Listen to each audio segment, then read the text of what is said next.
بسم الله الرحمن الرحيم. بسم الله ما شاء الله. ده محمود. مم. ده محمود.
كنت نروح دلوقتي منطقة أثرية سياحية جميلة في منطقة شعبية في المطرية.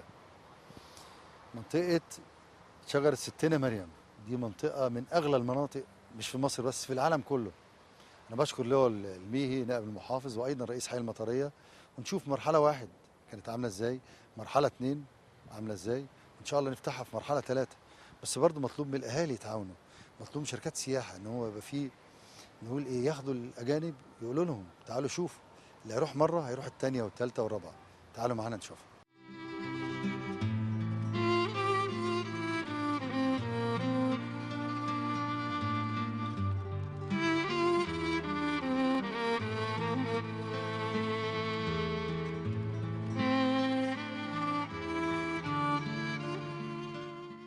البلوكات اللي موجوده، الشجر اللي موجود، السور اللي هنا، في حاجات كتيره قوي، واعتقد انها بسيطه عاوز تتعمل عشان تتناسب مع الاسم الجميل.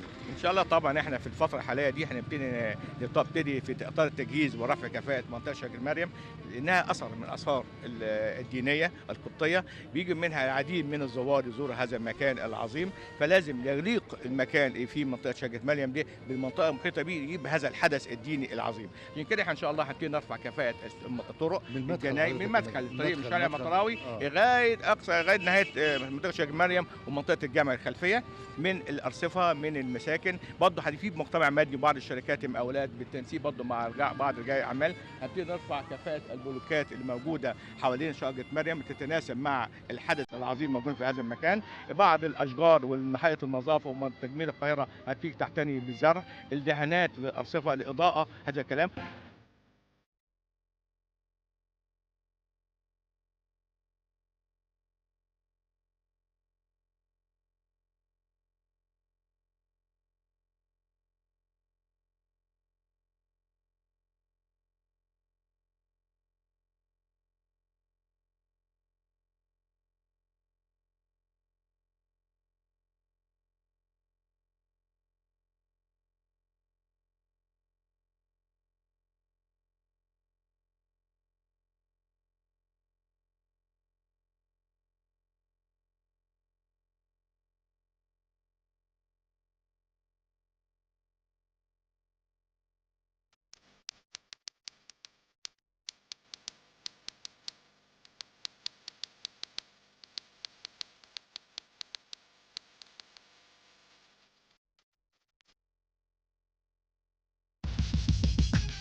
وحكمه النهارده هو موضوعنا وتفاؤلنا اللي احنا نشتغل. الحكمه بتقول دي الحروف الذهبيه.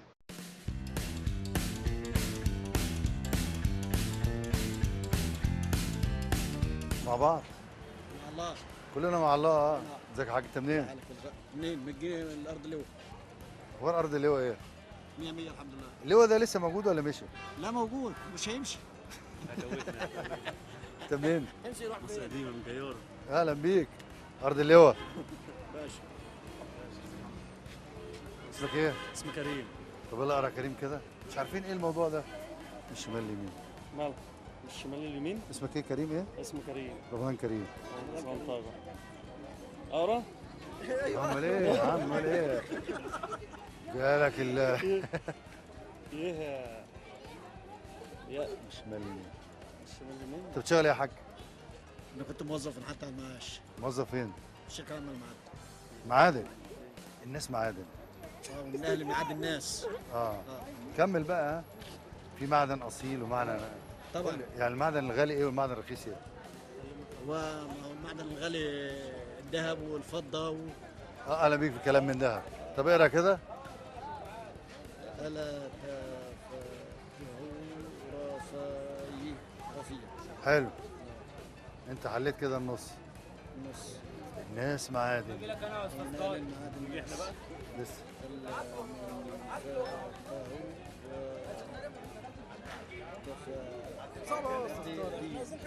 اقرا يا عم. ايه نتيجة مثلا ماتش الاهلي والزمالك مثلا نتيجته كام حاجه كده. لا ليه كده؟ تعالى. ليه انت انسان بسطوي؟ ليه بسطوي؟ ليه تحب دول البساطه؟ هيحلوا اصل الصاري. حد عارف يحل يا جماعه؟ الراجل ده حلاها. اسمك ايه يا استاذ ايه؟ اشرف. امال ايه اسمه استاذ اشرف؟ لا ما تلخبطناش. يلا يا اشرف. لا تفكر فيه. اه المفقود. لا تفكر في المفقود حتى لا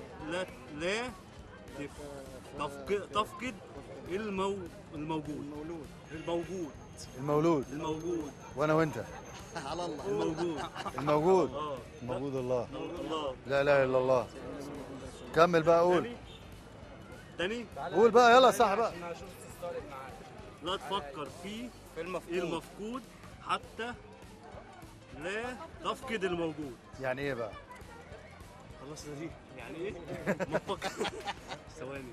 لا تفكر. اوعى تغلط. لا تفكر في المفقود. ما تفكرش في حاجه ضاعت منك عشان فكر في الله. عشان ما تفقدش اللي موجود اللي فيك. يعني لو معاك حاجه وحاجه مش موجوده خليك في اللي موجود معاك دوت. صح كده. مش تبدا بيه لكن الشغل. اسمك اشرف عبد الخالق. عبد الخالق. وقول لي جمله مره ثانيه. لا تفكر في المفقود حتى لا تفقد الموجود. هديك كوبايه شاي. اشربها على بق واحد كده. واحد كتير. سخنه. استنى. خلي بالك انت بتحاسب على الشاي ده ستوري ها. كمل يا عم. لا كفايه. ما دي جايزه. انت اللي جيب. لا اتفضل. اشرف بيكسب معانا. ده صدق. عاوز اجيب لك حاجه. لا ربنا يكرمك. ربنا يخليك. جيب له 2 قهوه. لا مفيش. طيب خلاص حاجه ساقعه. حرف الذهب اهو. لا تفكر في المفقود حتى لا تفقد الموجود.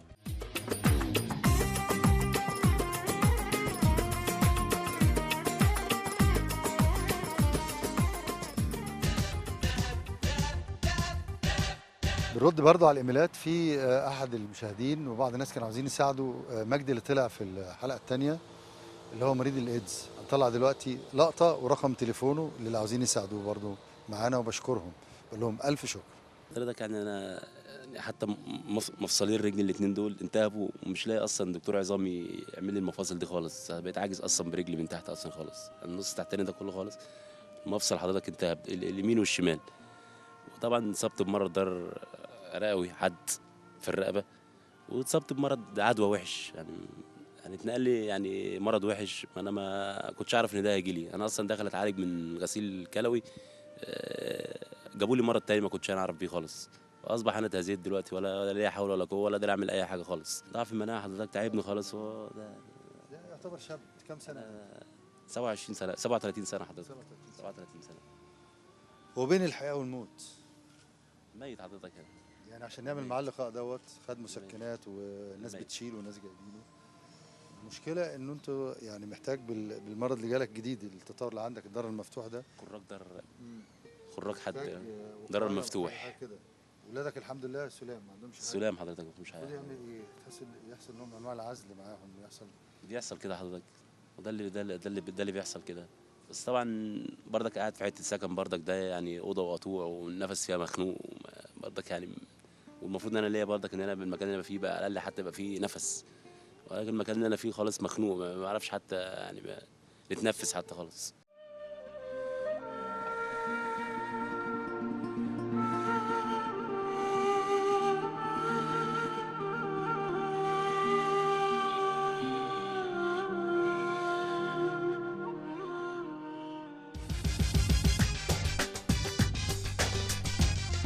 واجمل جايزه اللي بقدمها بقلبي بمشاعري اللي كسبوا معانا في رحله العمره، بنقول لهم الف مبروك.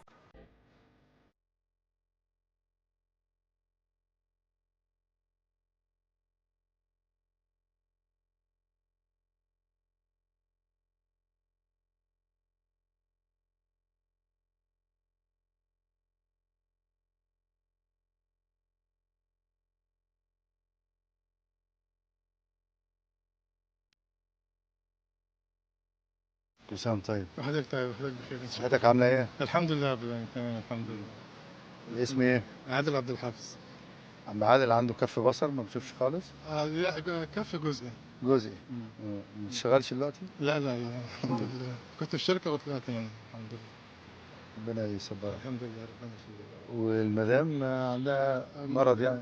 الفيل، مرض الفيل. ما تقدريش تمشي خالص؟ لا بمشي في الشقة يعني، بعمل حاجات على قد يعني. أعمل أكل، أعمل شاي كده. ملوش علاج للمرض ده؟ عملت علاج وعملت وشلت لحم كتير وكل حاجة. بس رجع تاني ها؟ بيرجع تاني عشان قالوا في الدكتور قال لي في دودة عايشة هي اللي بتجدد يعني. طب ايه لا تلاقي فيروس يعني. هي فيروس يعني مرض يعني موجود، مرض الفيل والفراريا. هو ده موجود. بس انت اتحسنتي يعني؟ لا ابدا، ما فيش تحسن، ده انا كل ما بكبر والعيال بيكبر معايا. يعني اصلا ما تبقى رجل صغيره تبقى الرجل بتكبر. مين اللي بيساعدكم في البيت بقى؟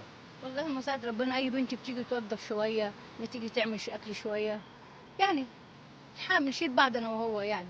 فرصه ما تطبخيش بقى تريحي دماغك. لا لازم. وبعدين رمضان جميل بقى، انا بحب الاكل والشرب الحمد لله. انت عامل ايه يا عماد؟ ربنا يخليك. تقدر تمشي لوحدك في الشقه؟ انا يعني بقدر امشي لوحدي في الشقة يعني الحمد لله. طب ممكن تعمل لك عمليه ولا؟ لا بالنسبة للحالة الضمور في اعصاب العين.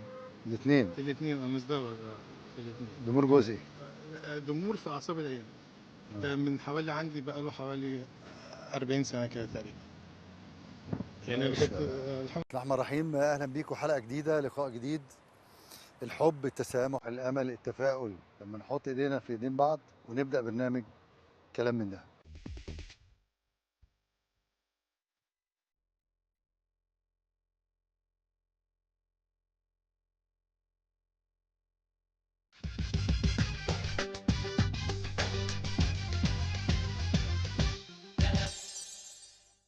السؤال، الفزوره، الجنيه الذهب دي معناها اللي احنا نضحك، نبتسم، نشوف الشارع المصري وهو بيضحك معانا ونضحك معاه، ومين اللي يكسب معانا؟ الجنيه الذهب.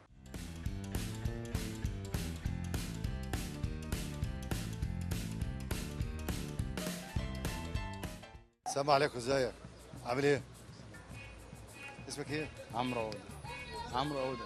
ازيك يا عمرو، عامل ايه؟ خلاص بقاش طيب ولا مستقيم من 5 حروف، لو حذفت حرفين اتبقى حرف. زين. يا زين، يا زين. ازيك؟ اسمك ايه؟ حسن يوسف. حسن يوسف؟ كان حلو المسلسل بتاع الشعراوي. ايوه. عملت فيه دور كويس. في حاجات دينية تانية ولا خلاص؟ لا خلاص كده كويس قوي الحمد لله. في بقى زهرة وأزواجها الخمسة بعد كده. اسمك حسن يوسف؟ والله. بيقول لك خلاص ما بقاش طيب ولا مستقيم من 5 حروف، لو حذفت حرف وحرف كمان اتبقى حرف. لا ما تزعلش نفسك، كنا بنضحك. ايوه ما بقاش طيب ولا مستقيم من 5 حروف. تشيل منه حرفين هيتبقى حرف. خلاص ما بقاش طيب ولا مستقيم من 5 حروف، لو حذفت حرفين اتبقى حرف. خلاص ما بقاش سمسم. خلاص ما بقاش طيب ولا مستقيم من 5 حروف، لو حذفت حرفين اتبقى حرف. هو حرف الباء. اسمك ايه؟ محمود. مش مبسوط ليه يا محمود؟ الدنيا صيام. طب ايه يا صياد الناس انبسط يا عم.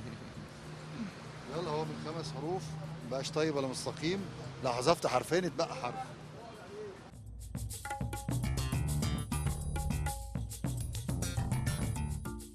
اقول لك انا علشان لو انت حلته كميه من البطيخ عايزين نعديها 7 بحور، العدد يمشي زوجي يوصل اخر بحر فردي. لو انت جدع حلها.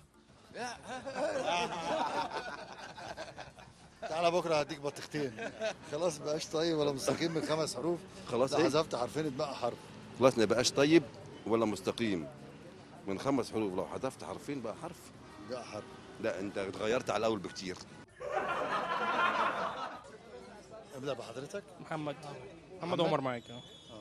خلاص مبقاش طيب ولا مستقيم من 5 حروف، لو حذفت حرفين اتبقى حرف. قول لي خلاص مبقاش طيب ولا مستقيم من 5 حروف، لو حذفت حرفين اتبقى حرف. منحرف. ايه؟ منحرف. اسم حضرتك ايه؟ صباح ابراهيم. صباح؟ صباح الخير يا صباح. صباح الفل. خلاص مبقاش طيب ولا مستقيم من 5 حروف، لو حذفت حرفين اتبقى حرف. هو منحرف. مين اللي منحرف ده؟ اللي ما بقاش طيب ولا مستقيم. راجل طيب اهو. فعلا صباحي هو بيجاوب صح، هو منحرف. ربنا يكفينا شر الانحراف. منحرف هنشيل حرفين يبقى حرف. صباحي بيكسب الجنيه الذهب. يقول لك مبروك مبروك ليك. فيك يا باشا. مبروك الف الف مبروك.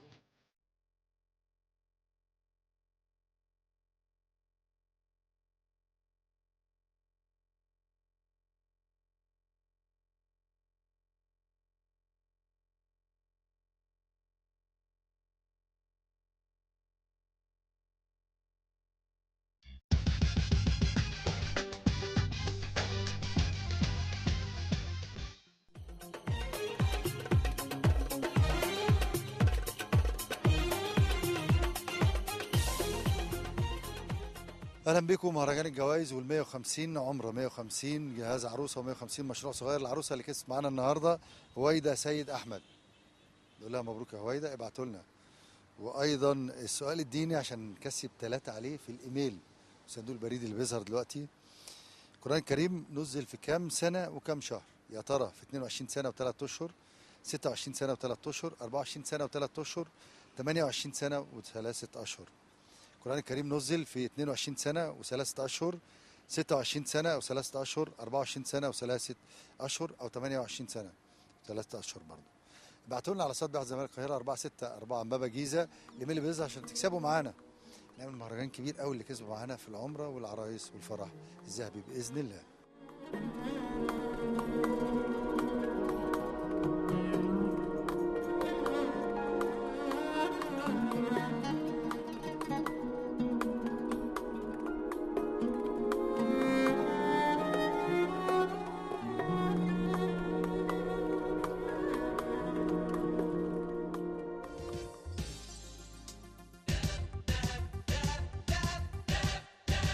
نخرج دلوقتي ونتكلم على المال السايب.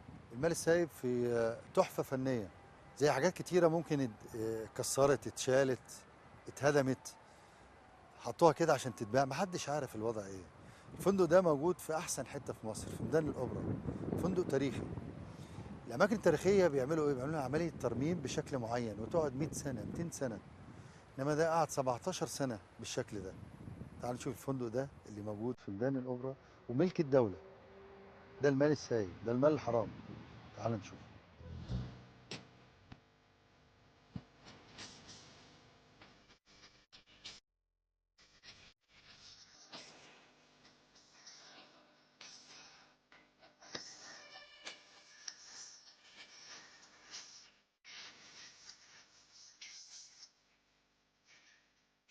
م 17 سنة وهذا المكان هو مقفول مغلق.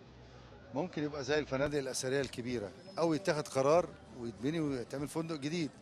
ده ثروته العقارية غالية جدا، أعتقد إنه ممكن يشتغل سنة، لا 10، لا 20، لا 30، بس يبقى عندنا النية صادقة اللي احنا نعمر كل حتة وننوره ونخليه يشتغل.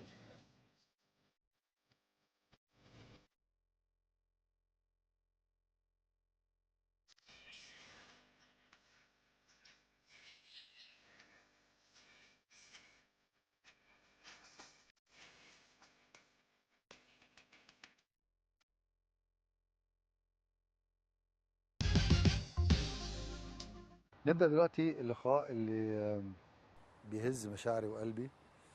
ولقاءنا النهارده متميز لأنه واحد بيقول يا رب، واحد بيصرخ. مشكلته هو وزوجته مشكلة صعبة جدا جدا جدا. تعال نشوف إبراهيم وفقرة العمرة.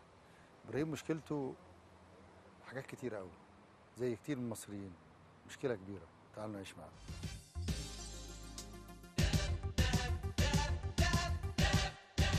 اللقاء اللي بتكلم بيه من قلبي، ولما يكون الألم مزدوج، يعني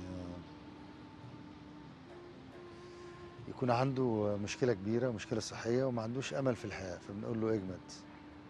ده نجم الفقرة دلوقتي اللي ادعوا له إنه يصبر ويصابر، وإنه رحلة العمرة لو ربنا كتبها له تكون في ميزان حسناته، ويكون عشان يجمد ويخف إن شاء الله. قال ازيك؟ اسمك ايه الأول؟ اسمي ابراهيم عبد الحافظ حضرتك. سن كام سنة؟ عندي 45 سنة. مريض بالسرطان من حوالي 12 سنة. عملت عمليتين، شلت 3 متر من الأمعاء نفسهم وشلت القولون، والحمد لله صابر على اللي أنا فيه. لكن مشكلتي الأساسية مش أنا بس، زوجتي كان عندها تليف على الرئتين وتم استئصال الرئة اليمين من عندها، وأثر طبعا الكورتيزون أثر على العمود الفقري بتاعها. عملت لها جلسات علاج طبيعي كتير لحد ما بقتش تتحرك خالص منها. ده ابتلاء من عند ربنا يعني. الحمد لله.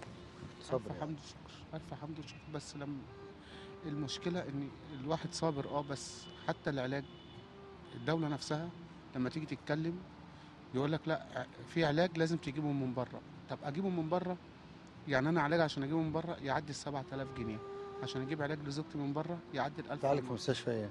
أنا في معهد الأورام، باخد بس الجلسات الكيماوي في معهد الأورام، لكن العلاج الخارجي غصب يا رب لازم أجيبه، ما بقدرش أجيبه. عايز اقول لكم انه مريض سرطان بيعاني بشكل كبير جدا. يمكن انا ليا تجربه شخصيه، ان كانت اختي رحمه الله عليها بسبب مرض سرطان، تكلفه عاليه جدا جدا جدا جدا. فمتعاطف مع كل مريض بيبقى نفسه بياخد الحبايه اللي هتسكنه الالم، والحبايه اللي هتديله امل في انه السرطان يقف. وكل لحظه تاخير انه ياخد فيها الدواء او تقصير فيه بتخلي الوحش ده يتوغل في جسمه. واتمنى واحنا بنبدا عهد جديد نشوف اسباب انتشار السرطان اللي بقى عامل زي اللوز في مصر ليه؟ واحد زي ده 45 سنه بقى له سنوات في هذا المرض، هو وزوجته. زوجتك دلوقتي تقدر تمشي تتحرك؟ لا صعب، يعني لو اتحركت بيجبرها قوي، يعني من الاوضه للحمام، حمام للاوضه. طب انت معاشك منين ولا بتاخد مرتب؟ ما عنديش معاش. طب انت كنت شغال ايه قبل كده؟ انا كنت فني تبريد تكييف. حر كده؟ حر. ما كانش ليك تامين لا. ولا حاجه؟ لا، من ساعه طبعا دلوقتي ما بقتش اقدر، حتى طبعا المرتفعات ما بقدرش خالص طبعا، من ربع المستحيل، لان اتاثرت على رجلي الشمال، اعصاب رجلي الشمال كلها. انت لسه بتاخد كيماوي يعني؟ اه. طب انت كان نفسك بقى يا ابراهيم، عشان نختصر الحكايه دي، احنا في رمضان بنقدم برضو المشكلات الصعبه، تقول رقم تليفونك الاول. والله يا فندم انا رقم تليفوني 0122 672 8804. كمان مره؟ 0122 672 8804. يعني احنا هنحاول نساعده برضه، لكن لو حد قادر يجيب له الدواء، ده واحد، دواء لزوجته ده اتنين، المعيشه، لانه زوج وزوجه ومفيش دخل خالص خالص خالص. اكيد في بعض ولاد الحلال حاجات بسيطه، يعني انا عارف العمل الاجتماعي في مصر ماشي ازاي. نفسنا ان مشكله ابراهيم واللي زيه ما يطلعش في التلفزيون يقول كده، يبقى معتز بنفسه ورافع راسه وبيكلم ربنا، بيقول الحمد لله انا في بلد لما عييت عالجوني. بس هنعمل ايه؟ لسه مستنيين بكره اللي هيجي، ومع